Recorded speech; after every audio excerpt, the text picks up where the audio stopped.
Gina Mizell here alongside Danny Moran. We are in Corvallis, where on Saturday, Oregon State will face Washington at 3 p.m. in the last home game of the 2015 season. It's going to be senior day for the Beavers. Obviously, Oregon State's still looking for their first Pac-12 win, but Washington's struggling as well, especially on offense. So kind of just, how do you see this game shaking out? Maybe do you have a final score prediction? Yeah, I'm going to pick 24-14 Washington.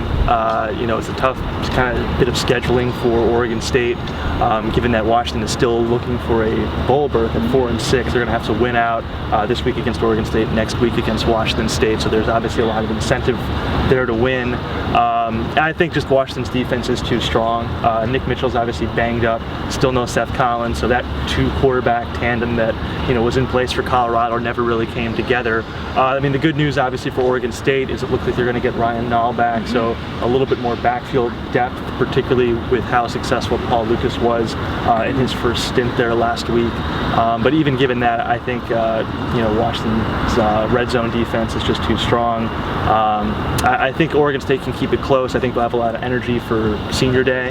But overall, too much Washington defense. Yeah, and you mentioned that Washington's defense is really strong. Their offense has struggled a lot of the year with Jake Browning, a true freshman at quarterback. But I mean, Oregon State's defense, you just look, we got the new depth chart on Tuesday night, and you just look up and down, and you're like, wow, that guy's starting now, that guy's starting now, that guy's starting now, particularly in the secondary. So yes, Jake Browning threw 3 picks against Arizona State, but he also threw for 400 yards. And so the game last week against Oregon State was kind of a get-right game for Jared Goff, and so I sort of foresee maybe the same type of thing happening with Jake Browning. I don't think he throws for 400 yards and 6 touchdowns, but I think that he will do enough offensively. So I pick Washington to win 28-13. So closer than the point spread, but still a victory for the opposing team against Oregon State. Right. And you have to think that Washington's receivers too will perform better than last week, where they had a lot of drops, and that kind of killed the Huskies' momentum against Arizona State. Right. So yeah, I expect them to have a little bit of a bounce back, but expect Oregon State, particularly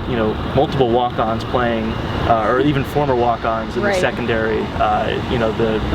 The entire defense doesn't look anything really like what it started with during the year when it began.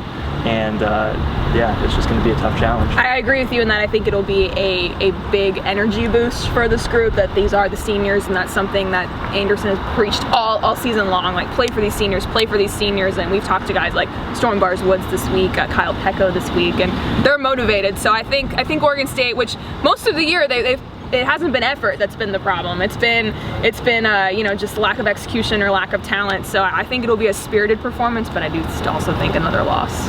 And there's a 3-game losing streak to the Huskies too. I mean, these seniors will have the motivation to want to go out and kind of and build momentum toward the Civil War too. Absolutely. Well, again, we will be here with all of your pregame coverage leading up to Saturday's game against Washington. Again, 3 p.m. at Research Stadium. And until then, keep it on OregonLive.com and in the Oregonian every single day. So for Danny Moran, I am Gina Mizell. We will catch you next time.